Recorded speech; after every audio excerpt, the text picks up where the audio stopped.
Hello, welcome to legal awareness web series. Pakistan के सियालकोट से एक बहुत ही शर्मनाक, दर्दनाक, कंडेमनेबल, शेमफुल रिपोर्ट आई। मैनेजर प्रियंथा कुमारा श्रीलंकन फैक्ट्री में काम करते हैं। इनके ऑफिस की जो बराबर की दीवार थी, एडजॉइनिंग वॉल, उस पर तहरीक-ए-लब्बैक पाकिस्तान TLP का कोई पोस्टर लगा था जिसमें कुरानी आयात थी। इल्जाम यह कि कुछ लोगों ने देखा कि इन्होंने उस पोस्टर को छुड़ाया और डस्टबिन में डाला। अब यह कि दीवार पर पोस्टर लगे होने पर पोस्टर को हटाना क्या इतना बड़ा जुर्म है कि उसके लिए किसी की लिंचिंग कर दी जाए, उसे मार दिया जाए और फिर उसे जला दिया जाए। मैंने बार बार एक बात कही है, वसीम रिजवी का वीडियो बनाते वक्त भी कही है कि मैं कॉन्स्टिट्यूशनल लॉ के टीचर की हैसियत से ब्लास्फेमी के लॉ से कंफर्टेबल नहीं हूं, लेकिन वसीम रिजवी की किताब पर और उनकी पेटिशन पर जो वीडियोस मैंने बनाए थे उसमें लीगल इशू था कि क्या यह पेटिशन एडमिट होगी, PIL पर लॉ क्या है, पेटिशनर्स के क्रेडेंशियल्स कैसे देखे जाते हैं, और दूसरी चीज यह कि वो किताब हेट स्पीच से भरी हुई थी। हेट स्पीच यकीनन एक पनिशेबल क्राइम होनी चाहिए क्योंकि वो समाज को तोड़ती है। पाकिस्तान का ब्लास्फेमी लॉ दुनिया का सख्त तरीन ब्लास्फेमी लॉ है। विश्व में 55 सो कॉल्ड इस्लामिक देश हैं। वो कितने इस्लामिक हैं नहीं हैं इस पे तो बहुत बहस हो सकती है। इनमें से सिर्फ 5 ऐसे हैं जिन्होंने ब्लास्फेमी के लिए सख्त सजाओं का प्रावधान कर रखा है। सऊदी अरब है इसमें, पाकिस्तान है इसमें, ईरान है इसमें। बाकी 50 देशों में ब्लास्फेमी को इस सख्ती से पनिश नहीं किया। खुद पाकिस्तान में जो उनका मशहूर अखबार है द नेशन, उसने 2014 में सर्वे किया और 68% पाकिस्तानियों ने कहा कि ब्लास्फेमी लॉ को रिपील कर देना चाहिए। आपको मालूम है कि यह ब्लास्फेमी लॉ तो 1927 से इंडियन पीनल कोड में है, 295A। लेकिन जब पाकिस्तान में जनरल जिया की हुकूमत आई और इस्लामाइजेशन की एक प्रोसेस शुरू हुई, उसमें 295C आ गया जिसमें बहुत सख्त सजा, उम्र कैद या सजाए मौत और फाइन अगर आ हजरत की, प्रॉफिट ऑफ इस्लाम की शान में कोई गुस्ताखी की जाए। 1990 में फेडरल शरिया कोर्ट का एक जजमेंट आया जिसमें उन्होंने कहा कि ये जो इसमें डेथ और लाइफ इंप्रिजनमेंट है यह गलत है और सजा सिर्फ मौत की होनी चाहिए। तो ये जो वर्ड और था, डेथ और लाइफ इंप्रिजनमेंट, इसमें से और हटा दिया गया और अब वहां मैंडेटरी डेथ सेंटेंस हो गया। भारत में भी मैंडेटरी डेथ सेंटेंस कई कानूनों में है। 303, 302 का तो आपने बहुत नाम सुना है। 303 यह थी कि अगर कोई ऐसा कैदी है जिसे उम्र कैद हुई हुई है और अगर वो दोबारा मर्डर कर दे तो उसको मैंडेटरी डेथ सेंटेंस दी जाएगी। मिथु सिंह की केस में सुप्रीम कोर्ट ने 303 को असंवैधानिक माना क्योंकि जज के पास डिस्क्रिशन नहीं था। अजीब बात यह है कि मिथु सिंह 1983 का जजमेंट है, उसके बाद से कई कानून भारत की संसद ने ऐसे बनाए जिसमें मैंडेटरी डेथ सेंटेंस का प्रावधान किया गया और मैं समझता हूं ये सब के सब कानून मिथु सिंह जजमेंट के विरुद्ध। आइए लौटते हैं पाकिस्तान की स्टोरी के बारे में। मैं समझता हूं कि जो कुछ पाकिस्तान में फ्राइडे में हुआ कल, उससे इंसानियत शर्मसार हुई है, इस्लाम बदनाम हुआ है और प्रॉफिट के जो उसूल हैं वो पामाल हुए। एक पागल, बेकाबू, इमोशन से भरी हुई भीड़ सेंस खो चुकी है। जब भी मॉब लिंचिंग कहीं हो, समझ लीजिए देश का कानून खत्म हो गया। मॉब यह बता रही है कि कोई कानून तुम्हें नहीं बचा सकता। ड्यू प्रोसेस और लीगल प्रोसेस की कोई अहमियत नहीं। वो लोग जो प्रॉफिट के नाम पर एक दूसरे को बिना एक फेयर ट्रायल हुए, बिना लीगल प्रोसेस हुए, इस तरीके से मारकर जला दें, उन्हें प्रॉफिट के अपने किरदार को तो देखना चाहिए। ताइफ का वाकया याद करना चाहिए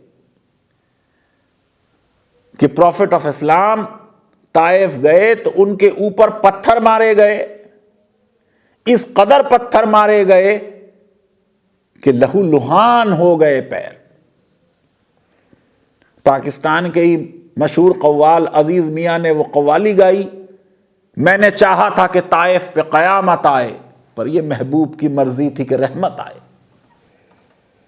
फरिश्ता आ गया मुसलमानों की बिलीफ के हिसाब से, स्टोरीज के हिसाब से, और उनका आप कहें तो ये दोनों पहाड़ों को मिला दूं और ये लोग गर्क हो जाएं। लेकिन प्रॉफिट ने कहा नहीं, आज ये नहीं समझे लेकिन आने वाली इनकी नस्लें समझेंगी। प्रॉफिट ऑफ मर्सी को मानते हैं, उस प्रॉफिट को जिसको कहते हैं रहमतल लिल आलमीन है, जानवरों के लिए, हर एक के लिए वो रहमत है,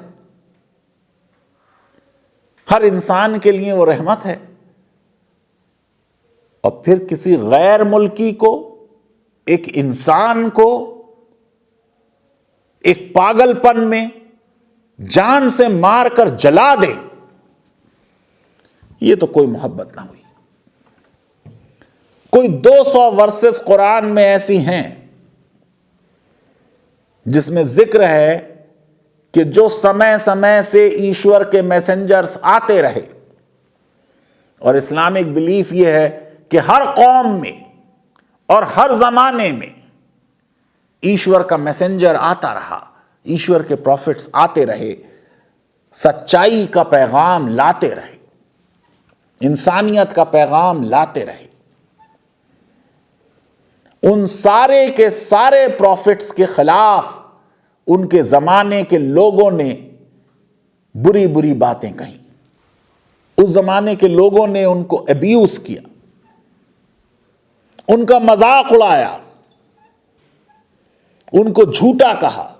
पढ़ लीजिए आप chapter 36 verse 30, chapter 40 verse 24, chapter 15 verse 6, chapter 16 101, chapter 7 verse 66। Prophets को माज़अल्लाह फैब्रिकेटर, फुलिश मैन, लायर, तरह तरह के एडजेक्टिव से उनके जमाने के लोगों ने मुखातिब किया और अपोज किया। कहीं पर भी कुरान ने इन लोगों के लिए कोड़े मारने का और जान ले लेने का पनिशमेंट प्रेस्क्राइब नहीं किया। जो हुदूद क्राइम्स हैं, कैपिटल ऑफेंसेस, वो तो कुरान में आज के इंडियन लीगल सिस्टम से भी बहुत कम है। इंग्लैंड में तो एक जमाने में कैपिटल ऑफेंसेस 204 थे, 19वीं सेंचुरी तक। स्कॉलर्स में बहस है कि क्या ब्लास्फेमी एक हद ऑफेंस बन सकता है। हद ऑफेंस के कैरेक्टरिस्टिक ये हैं कि वो अल्लाह खुद प्रेस्क्राइब करता है। उसका पनिशमेंट भी खुद बताता है। उसके पनिशमेंट को पार्डन करना, रिमिशन करने की पावर किसी अर्थली अथॉरिटी को नहीं है। यह बात सही है कि ताजीर वाले ऑफेंसेस, डिस्क्रिशनरी क्राइम्स में भी डेथ पेनल्टी दी जा सकती है, लेकिन यह एक्सट्रीम एक्सेप्शन है। इसके लिए सख्त इविडेंशियरी उसूल बनाने पड़ेंगे। यह कम से कम ऑफेंसेस के लिए होगी और जब इनकी शदीद जरूरत हो। पाकिस्तान में तो ज्यादातर लोग हनफी हैं। इमाम अबू हनीफा खुद ब्लास्फेमी के मामले में उनका ओपिनियन वो नहीं था जो आज के पाकिस्तानियों का ओपिनियन। स्कॉलरली डिबेट हो सकती है, ओपिनियंस डिफर कर सकते हैं, हो सकता है जो पाकिस्तानी समझते हो वही बात सही हो, लेकिन एक मॉडर्न लीगल सिस्टम में जो ह्यूमन राइट्स को कमिटेड हो, मजहब का डिफेमेशन सीरियस क्राइम नहीं बन सकता। मुझे खुशी यह जानकर हुई कि फौरन पाकिस्तान के प्राइम मिनिस्टर ने इस इंसिडेंट को हॉरिफिक विजिलेंटे अटैक बताया और कहा कि यह पाकिस्तान के लिए शर्म का दिन है। उन्होंने कहा मैं खुद इन्वेस्टिगेशन ओवरसी कर रहा हूं, कहीं कोई गलती नहीं होगी और जिन भी लोगों ने यह काम किया है उन्हें सख्त सजा दी जाएगी। जब प्रधानमंत्री की तरफ से इतना सख्त मैसेज आए तो नीचे का अमला तेजी से काम करता है। 100 लोगों की अरेस्ट हो चुकी है। इंटर सर्विस पब्लिक रिलेशंस ने स्टेटमेंट जारी किया कि यह कोल्ड ब्लडेड मर्डर था, condemnable and shameful. Chief of army staff ने हीनियस क्राइम कहा। पंजाब चीफ मिनिस्टर के स्पेशल असिस्टेंट हसन खावर ने और पंजाब के आईजी राव सरदार अली खान ने कहा उलेमा इसको इस्लाम को डिफेस करना मानते हैं, इस इंसिडेंट को, और उलेमा श्रीलंकन एम्बेसी जाएंगे, ताजियत करेंगे, कंडोलेंस देंगे। मैं ये समझता हूं कि उलेमा ने जो ये बात भी कही कि इस तरीके की लिंचिंग इस्लामिक लॉस के और इस्लामिक टीचिंग्स के खिलाफ है, ये बात अगर पूरे विश्व के उलेमा समझें तो बहुत अच्छी चीज होगी। आईजी पंजाब ने कहा कि पुलिस को 11:26 पर खबर मिली और 11:46 पर पुलिस पहुंच गई। क्या पुलिस से कोई लापरवाही हुई, इस पे इन्वेस्टिगेशन हो रहा है। सीसीटीवी फुटेज देखा जा रहा है। जिस तरीके के वीडियो सामने आए हैं वो बहुत दर्दनाक और तकलीफदेह हैं। जो 100 लोग अरेस्ट हुए हैं उनके ऊपर section 431 mischief by injury to public road, bridge, river और channel, 427 mischief causing damage, 149 unlawful assembly, 147 rioting, 297 trespassing और मर्डर 302 और सेक्शन 7 एंटी टेररिज्म एक्ट के चार्जेस लगाए जाएंगे। 10 टीमें बना दी गई हैं जो इन मामलात को इन्वेस्टिगेट करेंगी। पंजाब के चीफ मिनिस्टर ने कहा कि वो एक्सट्रीमली शॉक्ड हैं हॉरिफिक सियालकोट इंसिडेंट पर। मौलाना तारिक जमील ने भी इसको कंडेम किया। ह्यूमन राइट्स मिनिस्टर शीरीन मजरी ने इसे हॉरिफिक और कंडेमनेबल बताया। पाकिस्तान मुस्लिम लीग नवाज के प्रेसिडेंट शहबाज शरीफ ने इसको अटरली हॉरिफिक और शॉकिंग बताया। यह देख के मुझे अच्छा लगा कि सारी पॉलिटिकल क्लास और पूरी स्टेट एक जबान में इस इंसिडेंट को कंडेम कर रही है। सोशल मीडिया पर भी एक आउटरीच है। एमनेस्टी इंटरनेशनल ने भी कहा कि यह बड़ी अलार्मिंग और डिस्टर्बिंग लिंचिंग की सिचुएशन है। मैं समझता हूं कि पाकिस्तान की गवर्नमेंट को ब्लास्फेमी के लॉ पर रीलुक करना चाहिए। 1927 का लॉ है, 1986 तक सिर्फ 7 रिपोर्टेड केसेस हो रहे हैं, यानी तकरीबन 60 सालों में 7 केसेस। 1986 में लॉ को अमेंड कर दिया गया, ब्रॉडन कर दिया गया, स्ट्रिंजेंट बना दिया गया। 1988 से 2005 तक 4000 केसेस, 647 लोगों के खिलाफ चार्जेस ब्लास्फेमी के।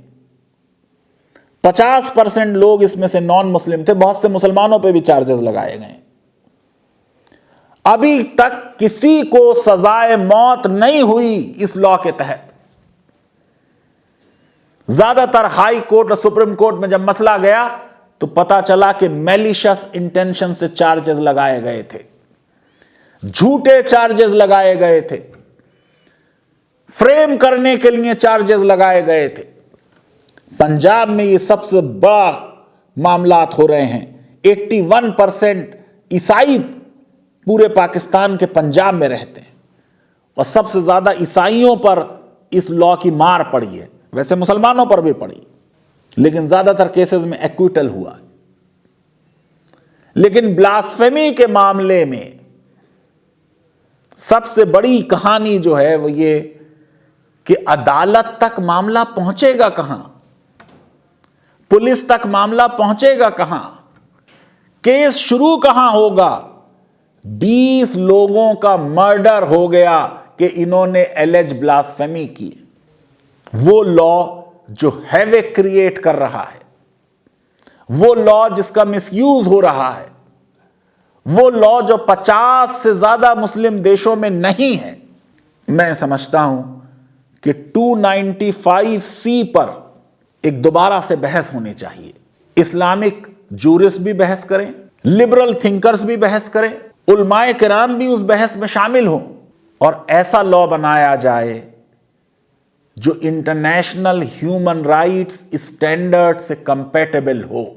यकीनन हेट स्पीच अलाउ नहीं की जानी चाहिए, पर ब्लास्फेमी एक अलग चीज है, हेट स्पीच एक अलग चीज। समाज का ताना बाना ना बिगड़े, लेकिन फ्रीडम ऑफ स्पीच पर ब्लास्फेमी एक चिलिंग इफेक्ट है, इसमें कोई दो राय नहीं हो सकती। क्योंकि मजहब एक बड़ा इमोटिव मसला है। अगर उनका देश अभी तैयार नहीं है तो जो 1986 से पहले का लॉ था, जो 1927 से लॉ चला आ रहा था, वो काफी था, वो इनफ था। लेकिन धर्म के नाम पर राजनीति करने वाले पाकिस्तान के मिलिट्री जर्नल इस्लाम के नाम को यूज कर कर ये लॉ में चेंजेस किए, उस लॉ का मिसयूज हो रहा है। 1986 से अब तक एक भी केस में कन्विक्शन होकर अगर डेथ पेनल्टी नहीं हुई, इसका मतलब यह लॉ वर्केबल नहीं है, यह लॉ यूजफुल नहीं है। लीगल अवेयरनेस वेब सीरीज अगर आपको पसंद आती है तो मेरी रिक्वेस्ट है कि हमारे इस वीडियो को वाइडली शेयर करें, हमारे चैनल को सब्सक्राइब करें और बेल आइकन और लाइक जरूर क्लिक करें और नफरतें ना फैलाएं, मोहब्बतें बांटें। धन्यवाद। Thank you very much.